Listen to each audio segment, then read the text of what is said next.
ఆలోచన విధానంలో కూడా ఎప్పటికప్పుడు మార్పు తీసుకురమ్మంటున్నాం. ఎందుకంటే మూడో శకం మూడో తరం రాజకీయానికి నాంది పలికినాం మనం. నారా లోకేష్ గారి నాయకత్వంలో బహుశా మనమందరూ పనిచేయాల్సినటువంటి అవసరం ఉంటుంది భవిష్యత్తులో.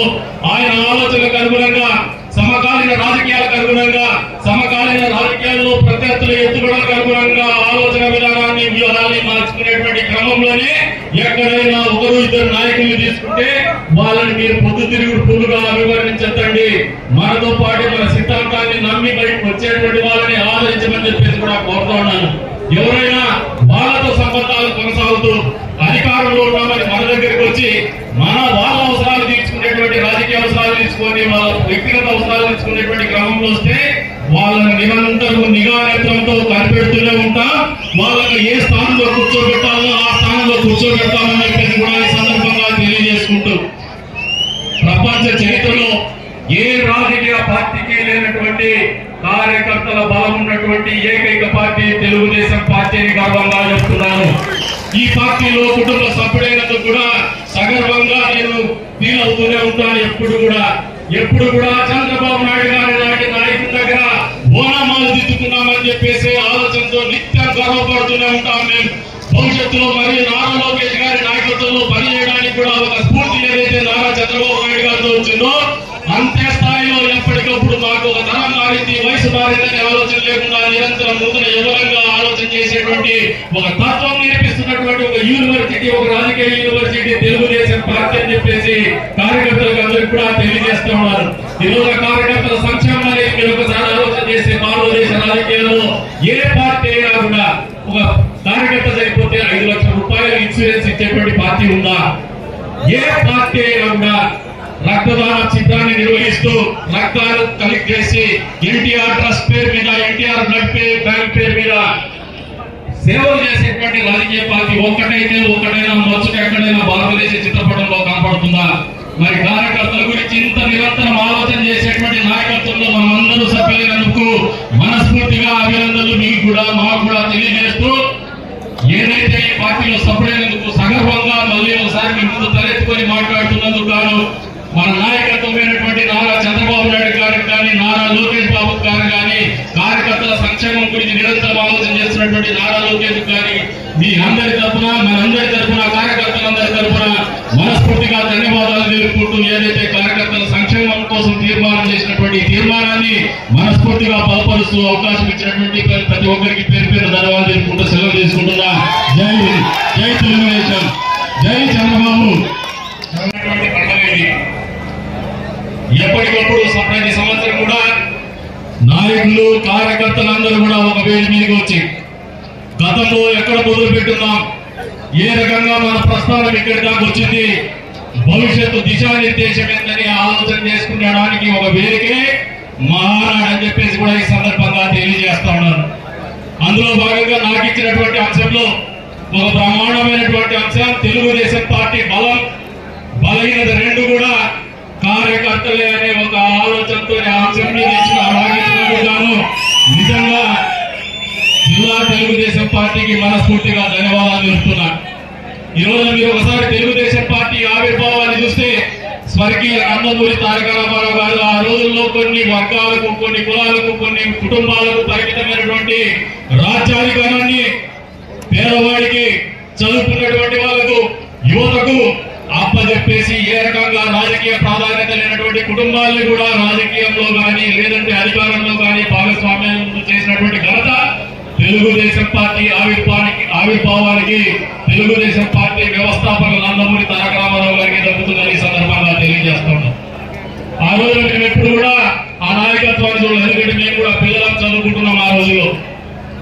కానీ ఆ రోజు చదువుకున్నటువంటి రోజుల్లోనే ఈ విప్లవం అనేది ప్రతి గ్రామాన 90 రోజుల్లోనే పాకి అధికార పీఠాన్ని గైకొన్నటువంటి చరిత్ర తెలుగుదేశం పార్టీకి, స్వర్గీయ నందమూరి తారక రామారావు గారికి.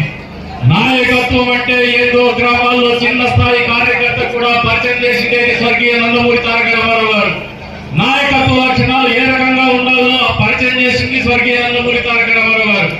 అక్కడి నుంచి మొదలుపెట్టి మళ్ళీ ఒక శకం మరి చంద్రబాబు నాయుడు గారి ఆధ్వర్యంలో ఇంతింతాయి వడ్డునింతాయి అనే విధంగా కార్యకర్తలే పార్టీకి పటిష్టంగా ఉన్నటువంటి బలం అని చెప్పేసి గమనించినటువంటి నారా చంద్రబాబు నాయుడు గారి నాయకత్వంలో తెలుగుదేశం పార్టీ ప్రపంచంలోనే అత్యంత బలమైనటువంటి ప్రాంతీయ పార్టీగా మార్పు చెందింది, రూపాంతరం చెందినటువంటి పరిస్థితులు మనం మర్చిపోవద్దని చెప్పేసి కూడా ఈ సందర్భంగా తెలియజేస్తా ఉన్నాను. 2025 సత్యసాయి జిల్లా మహానాడు వేదికకి ఇచ్చేసినటువంటి యావత్ జిల్లా తెలుగుదేశం పార్టీ కుటుంబ సభ్యులకు, అదేవిధంగా పాత్రికేయ మిత్రులకు పేరు పేరు నమస్కారాలు. అదేవిధంగా తెలుగుదేశం పార్టీ కుటుంబ సభ్యులకు శుభాకాంక్షలు. తెలుగుదేశం పార్టీ 44వ వసంతం జరుపుకుంటున్నాం. ఈ నెల 27, 28, 29 ప్రతి సంవత్సరం కూడా స్వర్గీయ నందమూరి తారక రామారావు గారి పుట్టినరోజునే మనం ఎన్ని సంక్షోభాలు వచ్చినా కూడా, ఎన్ని గాలివానలు వచ్చినా కూడా, ఎంతటి సంక్షోభంలో కూడా నిలదొక్కుని మళ్ళీ నిరూపించుకొని స్థాయికి ఎదిగినటువంటి పార్టీ తెలుగుదేశం పార్టీగా రూపాంతరం చెందిందనేది వాస్తవం మీకు అందరికీ కూడా తెలియజేస్తా ఉన్నాను. ఈ రోజున 2 నడుస్తానికి రోజుల నుంచి పొద్దుతిరుగుడు పూలు అనేది, పొద్దుతిరుగుడు పూలు నిన్న మొన్న ట్రెండ్ కాదు. మామూలుగా కేశవన్న ఇది గతంలో తెలుగుదేశం పార్టీ అధికారంలోకి వచ్చిన తర్వాత, రాష్ట్ర విభజన జరిగిన తర్వాత అనంతపురంలో ఇదే మహానాడు వేదిక మీదనే ఒకసారి ప్రస్తావించినారు. కానీ ఆ రోజు క్యాచ్ అవ్వాలి, అది ట్రెండ్ అవ్వాలి. ఈ రోజు ట్రెండ్ అవుతుంది. ఈ రోజు పొద్దుతిరుగుడు పూల గురించి మాకందరికీ కూడా బాధపడి బలిపసునైనటువంటి మాకు బ్రహ్మాండమైనటువంటి అనుభవం ఉంది. వేదికలో ఉన్నటువంటి అందరు నాయకులకు కూడా మామూలుగా మేము గ్రహించుకున్నది ఒకటే, కార్యకర్తలకు కూడా కార్యకర్తలు కానీ మీకు అందరికీ అర్థమయ్యే విధంగా చెప్తాను. ఎక్కడైనా ఒక బూత్ లో పదే నేను అయితే 5 ఎన్నికల్లో పోటీ చేసిన. 5 ఎన్నికల్లో పోటీ చేయడానికి ప్రతి బూత్ లో కూడా మాకున్న బలం ఏందో బలహీనత ఏందో తెలుసు. గత ఎన్నికలప్పుడు మేము చేసినటువంటి ఆపరేషన్ ఏంటంటే, ఎక్కడ ఏ బూత్ అయితే మనకు బలం లేదు, కానీ నికాసైనటువంటి కార్యకర్త, నిరంతరం జెండా వస్తున్నటువంటి కార్యకర్త మాత్రం ఉన్నాడు. అక్కడ అతని బలం సరిపోలేదు. అందుకే బలాన్ని తెచ్చుకున్నాం. ఏ కార్యకర్త జెండా మోసాడో ఆ కార్యకర్తని ఇప్పటికి కూడా గుండెల నిండా నింపుకొని గౌరవిస్తున్నాం.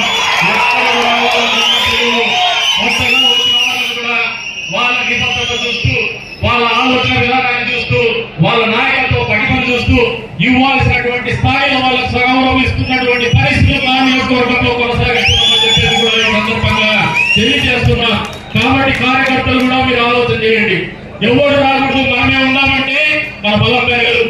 ఎప్పటికప్పుడు నిరంతరం కొత్త బలాన్ని పుట్టిపుచ్చుకోవాల్సినటువంటి బాధ్యత కూడా క్షేత్రస్థాయి, బూత్ స్థాయి నుంచి కార్యకర్తల దగ్గర నుంచి మొదలు పెడితే నాయకత్వం వరకు కూడా ఆలోచన విధానం అవసరమని చెప్పేసి ఈ సందర్భంగా మీకు అందరికీ కూడా తెలియజేస్తా ఉన్నాను. అంతేకాదు ఈ తెలుగుదేశం పార్టీలో నాయకత్వం అనేది నన్నే ఒక కేస్ స్టడీగా మీరందరూ గమనించుకోమంటున్నా. ఎందుకు చెప్తున్నారంటే ఈ మాట, ఏమాత్రం రాజకీయ నేపథ్యం లేనటువంటి కుటుంబం నుంచి వచ్చున్నాం, చదువుకున్నాం. కానీ ఆ రోజుల్లో స్వర్గీయ పరిటాల రవీంద్ర గారు తీసుకొచ్చిన మేము ఓడిపోయిన తర్వాత, ప్రభుత్వం మారిన తర్వాత మాకున్నటువంటి సంక్షోభం అంతా ఇంత కాదు, ఇబ్బందులు అంతా ఇంత కాదు. ఆ రోజుల్లో మమ్మల్ని వెంటుండి ధైర్యాన్ని ఇచ్చింది ఎవరంటే తెలుగుదేశం పార్టీ కార్యకర్తలు మాత్రమే అని చెప్పేసి తెలియజేస్తున్నాం. అక్కడి నుంచి మొదలుపెట్టి ఏమాత్రం రాజకీయంగా అనుభవం లేనటువంటి, ఆలోచన లేనటువంటి నాకు ఆ రోజున ఆమె మహిళగా బిడ్డలుగా పడుకునేటువంటి ఒక కార్యక్రమం పరిటాల సుంట గారు ఆ రోజున ఇంట్లో కూర్చొని ప్రసాద్ జనరల్ సెక్రటరీ చేయాలని మొండి పట్టుబట్టి పాత్రను కూడా ఒప్పించి చేసినటువంటి ఘనత ఆమె తప్పుంది. ఈ మాట ఎందుకు చెప్తున్నారంటే ఇక్కడ ఉన్నటువంటి నాయకులందరూ కూడా కష్టపడి పనిచేసేటువంటి గుణం ఉన్నటువంటి ఏ కార్యకర్తనైనా ఏ స్థాయికైనా తీసుకుపోతారనడానికి నేనే ఒక ఉదాహరణ మీకు అందరికి కూడా తెలియజేస్తా ఉన్నాను.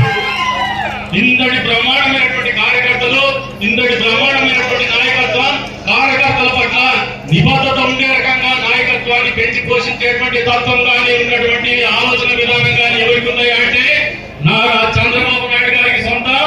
ఈ రోజుల్లో దాన్ని మరింత మెరుగులు దిక్కుతూ ఈ రోజున కార్యకర్తల సంక్షేమం కావచ్చు, వాళ్ళ సంక్షోభాల నుంచి బయటపడేసేటువంటి విధానాలు కావచ్చు, నారా లోకేష్ గారు ప్రతి ఒక్కరికి కూడా స్ఫూర్తిదాయకమని చెప్పేసి కూడా ఈ వేదిక మీద నుంచి తెలియజేస్తా ఉన్నాం. సో ఇవాళ పండుగ వాతావరణంలో మనం మహానగరం నిర్వహించుకుంటున్నాం.